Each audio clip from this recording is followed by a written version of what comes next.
It was a crosstown showdown to remember, and coming up we'll talk with North head coach Mike Fetchie. But first, Jeff Smith of the McKinney Lions, who came up short 34-24. And Jeff, I know you said after this one that it especially hurt because you started so well. What was this weekend like for your team as you tried to move on?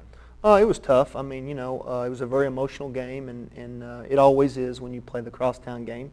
Starting was a big thing that we focused on all week, was getting off to a good start, being ready to play, and the kids were, and they came out and really got off to a great start. We just didn't put 4 full quarters together, and North did, and they beat us. So obviously it was tough this weekend, but the kids came back Saturday, and we ran and got some treatment and watched a video, and we're going to get ready for Pierce. We look back to Friday night, the 8th annual Crosstown Showdown, and Jeff, you couldn't have imagined a better start, especially from the running game. Jimmy Benton bursting his way into North territory. Yeah, you bet. Obviously, after the Rockwall game, we were able to run the ball and throw the ball. Felt like we could be a lot more balanced this week. Yeah, balanced, especially with Robert Somborn back in the lineup. His first action since the second quarter against Heath 2 weeks ago. He hooks up with Quentin Kasner for the 23-yard touchdown on the first possession of the game. Definitely good to have him back, and I know all the receivers and everyone were glad to have him back as well. North responded with a touchdown, missed the extra point. It was 7-6. Somborn goes back to work.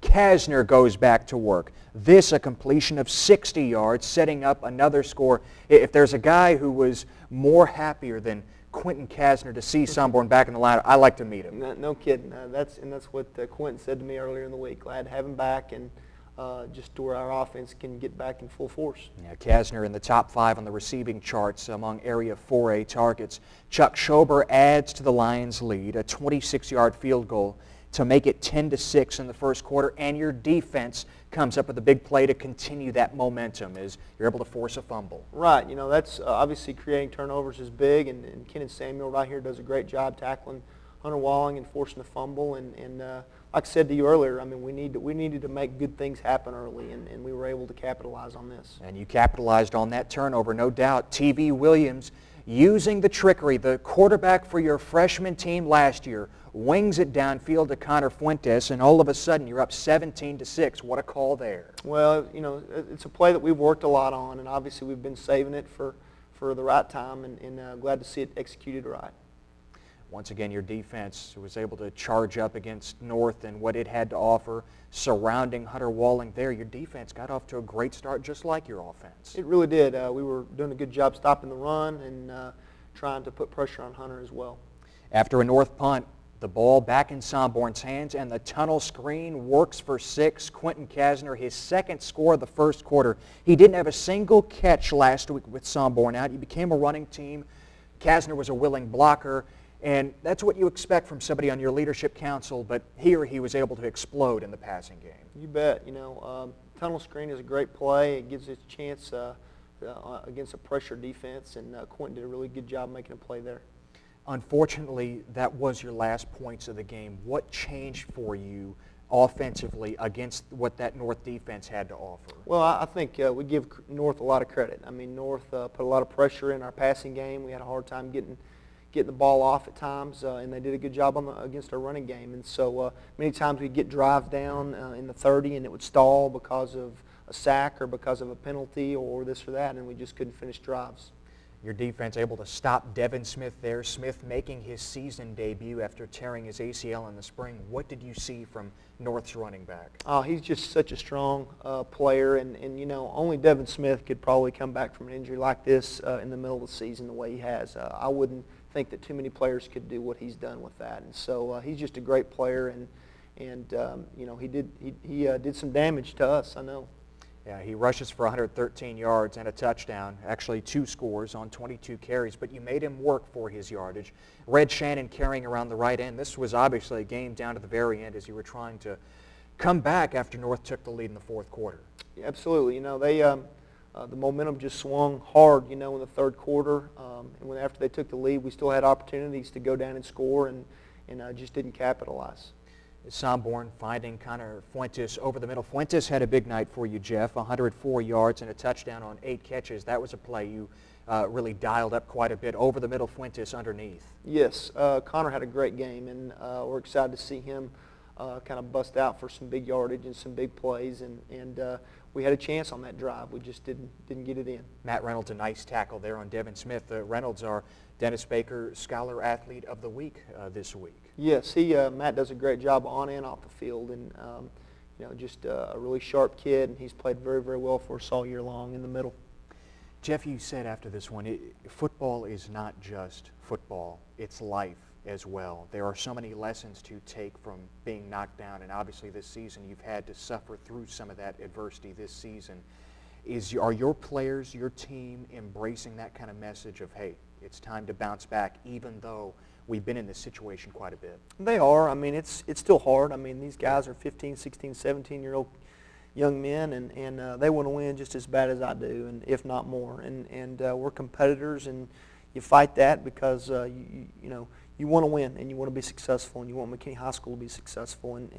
But at the same time, they do understand that what we're going through, there are things to be learned, and we've got to stick together. We've got to keep working. We've got to stay true to what we believe in, and stay true to each other. And if we do that, then we're going to come out on top with some great relationships, great friendships, things that we can learn in life, and as they move forward, because that's more important to us than anything. These young men are great fathers, great husbands, great men, and when they leave McKinney High School, I feel like they're going to be. And so these trials are always hard, and we don't want to go through them. No one does, but when they do happen, we need to respond the right way. Of course, the season isn't over. You enter Week 8 now against the Pierce Mustangs, a team that gave Highland Park a run for its money last week. And with Pierce, it all starts with the explosive Corey Coleman, the Baylor commit, who lines up at receiver. They also hand him the football quite a bit. Well, me being a Baylor Bear, I'm pretty excited that he's going to go to Baylor. So that's a good thing. But as far as us against him, there's no doubt he's a tremendous player and was the MVP of our district last year as a junior. He's got great explosion. He's a physical player, and so there's no doubt this weekend there was a lot of talk about Corey Coleman and what we need to do to bottle him up, and he'll get his catches, some of them, but we've got to really keep that down to a minimum to be successful. Yeah, he runs the Wildcat formation for Pierce as well, but typically under center, taking the shotgun snaps for Pierce, a junior Rhett Svetgoff, and a sophomore, and Craig Lair, who's seeing a lot more time. What do you see from those two quarterbacks? They started using two a lot more lately. I know Svetgoff has gotten most of the reps this year and has shown some really good things throughout the year. Just like us, are playing some young guys in spots, and there's some growing to be done there. But they've made some plays as well, and obviously they move Corey Coleman all around. They don't just use him in one spot, which is very smart by Coach Robertson. So they want to try to get him the ball, and I think their quarterbacks have done a good job managing the game, and they've got a couple good running backs too. Kidron Banks is an explosive runner, and the Cosby young man is great too. So we've got some weapons that we've got to really bottle up this week. And Randy Robertson likes to use that 3-3 stack defense. It's a unique look nowadays. It was in vogue seemingly 10 years ago. Everyone was running it, but now it presents such a different look than what you usually see. But that's a defense that is prone to giving up some points to really good offenses. What do you see from that side of the ball? Well, they did a really good job against Highland Park last week, really forcing them to find holes to throw the ball in, and really gave them a game. Had a couple of picks early on, and they do a good job on the back end. They have the availability to play many guys back into coverage, when you throw the ball, which we might see a lot of since we throw it a good bit, but also a way to bring pressure from different angles. And so it does present some issues, but we feel like we've got a great plan. We talked about it this weekend, and we feel like we can run the ball and throw the ball, and we're going to need to do both and be balanced. And again, I think our focus this week obviously is on Pierce, but more importantly on ourselves and getting better as a football team. Jeff, thanks for the time as always. Good luck this week. Appreciate it. McKinney keeps its head up as the Lions are 0-7, but another opportunity awaits. It's MHS and Pierce this Friday night at Ron Poe Stadium. Kickoff at 7:30.